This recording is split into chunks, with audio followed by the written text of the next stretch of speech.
일본으로부터 독립한 지 반세기가 조금 더 지난 지금 한국은 전 세계 그 어떤 강대국들도 함부로 할 수 없는 나라가 되었다. 한 기자는 자신의 신문기사에서 한국을 이렇게 평가했습니다. 핵무기가 없어도 전 세계 무기의 군사력을 자랑하며 경제력으로는 세계 10위권에 포진하면서 군사적으로도 경제적으로도 실제로 강대국이 되었습니다. 어느 누구라도 한국에게 함부로 군사력을 자랑했다가는 현물이 3을 모조리 날려 미사일 바다로 만들어버릴 수 있고 우리가 멸망하더라도 상대방을 회복 불능까지는 만들 수 있는 것이 현실이죠. 당연히 함부로 대할 수 없습니다. 알람 설정을 하시면 영상 업로드 시 바로 신청하실 수 있습니다. 시청해주셔서 감사합니다. 그런데 한국이 이렇게 강력한 군사력을 자랑할 수 있게 된 바탕에는 푸틴이 자리하고 있는데요. 몇 년 전 미국에서 경찰견 한 마리가 긴급 수술을 받았다는 소식이 전해졌습니다. 경찰견 노리는 범죄 현장에 투입되었다가 우연히 고슴도치를 발견했는데 깜짝 놀란 고슴도치가 우리를 공격해 고슴도치 가시 200개가 얼굴을 밝혔습니다. 2시간의 긴 수술 동안 오디는 얼굴에 박힌 모든 실을 제거했고 간신히 회복에 나섰으나 사실은 경찰견으로 복귀할 수 있을지 확신하지 못한다며 보는 이들의 가슴을 아프게 했습니다. 이렇듯 코스모즈는 귀여운 외형과는 다르게 아주 잔인한 성질을 가지고 있습니다. 그의 몸을 덮고 있는 가시는 오로지 자신을 방어하기 위해서 필요한 것으로 고슴도치는 오로지 한 가지만 생각합니다. 생존 여우가 사자가 수법이 공격하기 전에는 절대로 먼저 공격하는 법이 없습니다. 그러나 일단 고슴도치를 건드리는 순간 어떤 동물이라도 죽음을 각오해야 할 정도로 치명상을 입히죠. 한국은 이 고슴도치의 전략에서 착안해 군사 전략에 활용하고 있습니다. 먼저 선제 공격은 하지 않지만 일단 공격하는 순간 적어도 죽음을 각오해야 하는 치명상을 입히게 되는 것이죠. 한반도는 전 세계에서 가장 치열한 외교 전쟁이 일어나는 동아시아를 발휘하고 있습니다. 한반도를 둘러싼 4개의 나라는 전부 세계에서 내로라는 강대국이죠. 한국 바로 위에는 북한이라는 대책 없는 나라가 떡하니 자리하고 있고 그 위로는 러시아와 중국이 있으며 남쪽으로는 호시탐탐 대륙 진출을 노리는 일본 그리고 미국과 태평양을 접하고 있죠.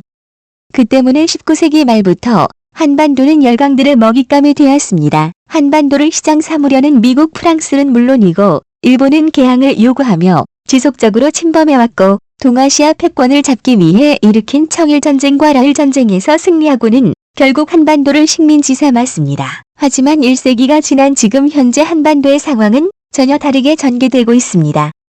한국은 예전처럼 강대국들이 마음대로 쥐고 휘두를 수 없는 힘을 가진 국가가 됐죠. 핵무기가 없지만 세계 6위권의 군사력을 가졌다는 점은 한국의 무기체계가 얼마나 발전했는지를 여실히 보여줍니다. 그래서 한국은 미국이든 일본이든 중국이든 러시아든 북한이든 절대로 먼저 공격하지는 않겠지만 일단 한국의 총성이 울리는 순간 어떤 국가라도 회복 불능의 상태에 빠질 수밖에 없습니다. 그게 바로 고슴도치 전략이죠. 그런데 이곳은 두 가지 전략을 가능하게 하는 무기체계들의 많은 부분이 냉전시대 주인공 러시아 덕분이라는 것은 변하지 않는 사실입니다. 6.25 전쟁 당시 한국군은 소총 하나도 제대로 만들지 못했고 총알도 전부 미국으로부터 지원받아야 했습니다. 그럼에도 1년 만에 거의 동나는 바람에 거의 구걸하다시피 구해야 했죠. 당시 국군은 소련제 전차 등의 무기로 완벽하게 무장한 북한군에 맞서 겨우 몇 대에 불과한 장갑차와 바주카포와 소총이 전부였습니다. 지금 한국에 비하면 한없이 초라한 무장이었죠. 3년간의 전쟁으로 한국은 초토화됐고 광복 후 5년 만 또다시 민족이 분열되는 아픔을 겪었습니다. 그리고 한국은 우리 스스로를 지키기 위해 자주 국방에 힘썼지만 기술력 하나 없이 맨 땅에 헤딩하는 일은 쉽지 않았습니다. 하지만 한국의 무기 수준이 급격하게 발전하게 된 계기가 있습니다. 바로 러시아와 체결한 불금석이죠. 보통 불금 사업이라고 말하면 러시아한테 일방적으로 손해를 본 사업이라는 인식이 강하지만 엄밀히 따지면 꼭 그렇지는 않습니다. 적어도 국가 방위의 차원에서는 말이죠. 불금 사업은 1990년 12월 노태우 전 대통령의 모스크바 방문에서부터 시작됩니다. 그해 4월 소련에서는 소련 최초이자 마지막 대통령 고르바초프가 취임했죠. 고르바초프는 대통령이 되자 자신이 직면한 현실을 깨닫고는 고립이 아닌 상생을 선택했습니다. 이제까지 굳게 닫혔던 공산주의 국가의 문을 열어 서방 국가들과 수교를 맺기로 한 것이지요. 그런데 수교도 수교지만 소련의 가장 큰 문제점은 외화가 절대적으로 부족했다는 점입니다. 그가 원하는 개혁에는 천문학적인 돈이 필요했는데 결국 그는 돈을 빌려보기로 결정합니다. 그리고는 소련의 무지막지하게 매장된 지하자원을 내세워 경제협력이라는 이름을 내세웠습니다. 그러던 중 또 어느 정도 받쳐주고 지하자원의 필요성이 높은 나라가 어디일까 찾던 찰나에 한국이 떠오른 것이다. 당시 모스크바를 방문한 노태우 대통령은 당시 40억 달러에 달하는 병역 차관에 잠정 합의했고 이듬해부터 현금 차관 10억 달러, 소비재 차관 10억 달러, 자본재 차관 5억 달러 등 총 30억 달러를 3년에 걸쳐 제공하는 데 합의했죠. 당시 한국의 외환 보유액에 200억 달러가 약간 넘었던 점을 감안한다면 30억 달러는 상당히 큰 금액이었는데 1992년 한국은 소련에게 14억 7천만 달러를 빌려주지요. 하지만 불과 1년도 되지 않아 러시아에서는 보수파에 의한 쿠데타가 발생했고 고르바초프 대통령이 실각하면서 그해 12월 소련은 해체됐고 한국은 낙동강 오리알이 됐습니다. 그리고 러시아가 들어섰는데 초반 러시아는 자국이 소련의 모든 부채를 떠안을 수 없다고 맞섰지만 1992년 넬슨 대통령의 방안을 앞두고 러시아가 전액 상환을 책임지겠다고 밝히면서 책임 소재가 러시아로 귀속됐는데요. 그러나 러시아는 최악의 경제 상황이 이어지면서 이자조차도 제대로 갚지 못하면서 채무에게 눈덩이처럼 불어왔죠. 이때 제시된 상환 방법이 현금으로 받는 대신 현물로 돌려받는 것이었습니다.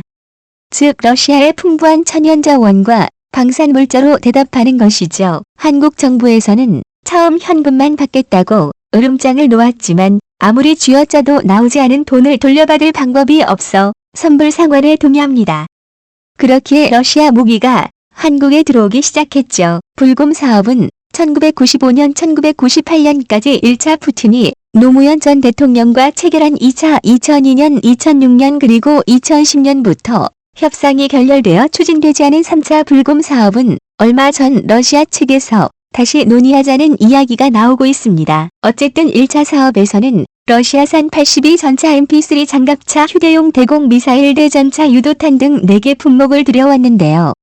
이때 한국에 들어온 80 전차가 대박입니다. 당시 러시아 육군에서도 흔히 칭호를 붙이는 최정예 기갑 사단에만 극히 일부가 배치되어 있었던 전차 33대가 1995년 부산항에 도착했는데 이 사실을 알게 된 북한은 길길이 날뛰고 난리가 났었습니다. 왜냐하면 이 전차는 수출용이 아니라 오로지 러시아 내에서만 사용하기로 결정됐고 러시아에도 몇 대 배치되지 않고 페인트도 마르지 않은 순정 상태로 그대로 한국으로 들어왔으니까요. 보통 수출용으로 제작할 때는 성능을 다운그레이드 시키기 마련이지만 80은 그렇지 않았습니다.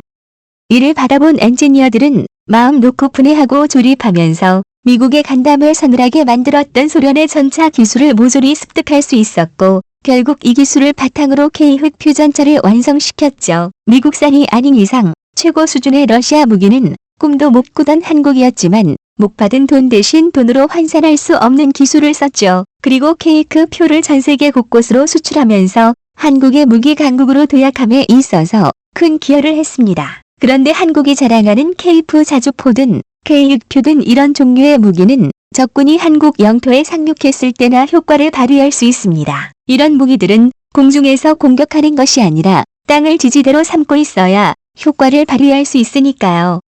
사실상 한국 영토에서 전쟁이 발발했을 때 효과를 발휘할 수 있는 것입니다. 그런데 한국이 고슴도치 전략으로 상대방 국가에 치명타를 입히는 무기는 따로 있습니다. 이 전략의 핵심은 바로 미사일입니다. 일본이 다시는 한국을 침략할 엄두를 내지 못하는 것도 미국이나 러시아, 중국 등이 함부로 꼽을 수 없는 이유이기도 하죠. 그런데 한국이 보유한 현무 미사일에 러시아와의 불금 사업에서 힌트를 얻어 발전했다는 소문이 있습니다. 지난 2015년 5월 북한은 2번에 걸쳐 무엇인가를 봤습니다. 이 무엇의 정체에 대해서는 북한을 빼고는 누구도 정확히 알지 못합니다.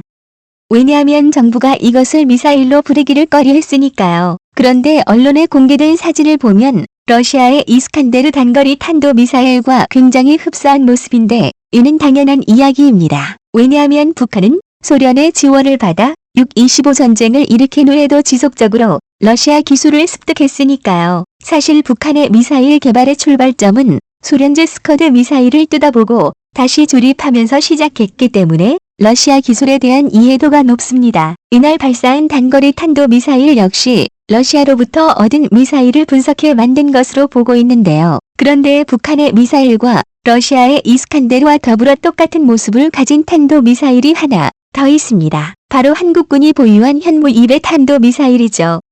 이 세 개의 미사일을 비교해보면 새 쌍둥이라고 불러도 좋을 만큼 완전히 동일한 모습인데요. 2019년 전경도 국방부 장관은 한국군이 보유한 현무 2배는 탄도미사일이 정정보도를 지나 하강 단계에서 활강비 상승 비행을 하는 프로 기동을 하는데 이는 국방과학연구소가 오래전부터 가진 기술에 불과하다고 말했습니다. 러시아로부터 기술이 아니라 국방과학연구소가 독자적으로 개발했다는 것이죠.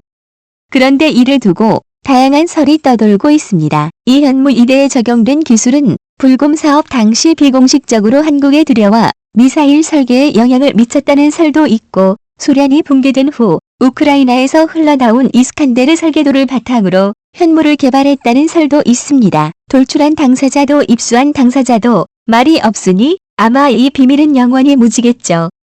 한국의 무기 기술은 현재 세계에서도 손꼽히는 수준입니다. 오로지 북한에게 다시는 짓밟히지 않기 위해 자존심 굽히며 수많은 무기를 수입했다가 이제는 직접 제작할 수 있는 기술력을 보유했죠. 현재는 한국형 전투기 직접 생산을 코앞에 두고 있고 한국형 이지스함을 직접 건조하고 있기도 합니다. 무엇보다도 한국이 가진 미사일은 어마어마한 수준이죠. 짧게는 탄도미사일로 북한, 러시아, 중국, 일본을 가볍게 제압할 수 있고 순항 미사일로는 저 멀리 베트남까지도 겨냥하고 있으며 좀 더 기술 개발에 공을 들인다면 미국 본토를 정면으로 타격할 수 있는 미사일까지도 보유할 수 있습니다. 어쩌면 이미 보유하고 있는지도 모르는 상황입니다. 이런 과정에서 냉전시대 경제도 민생이고 내팽개치고 오로지 무기 개발에만 치중했던 소련이 가진 핵심 기술들을 불금 사업을 통해 상당 부분 흡수할 수 있었고 이 덕분에 직접 연관되는 무기뿐 아니라 간접적으로 적용할 수 있는 기술들까지 감히 돈으로는 환산할 수 없는 소중한 재산을 얻게 된 것이 아닐까 합니다. 여전한 비판의 소지는 가지고 있지만 적어도 국가 방위 차원에서 러시아가 방산물자로 채무를 갚았다는 것은 미래에서 돌아봤을 때 큰 행운이 아니었을까요? 본 영상은 유튜브 채널 군사기밀TV에서 제작하였으며 도움이 되셨다면 좋아요와 구독하기를 눌러주세요. 알람 설정을 하시면 영상 업로드 시 바로 신청하실 수 있습니다.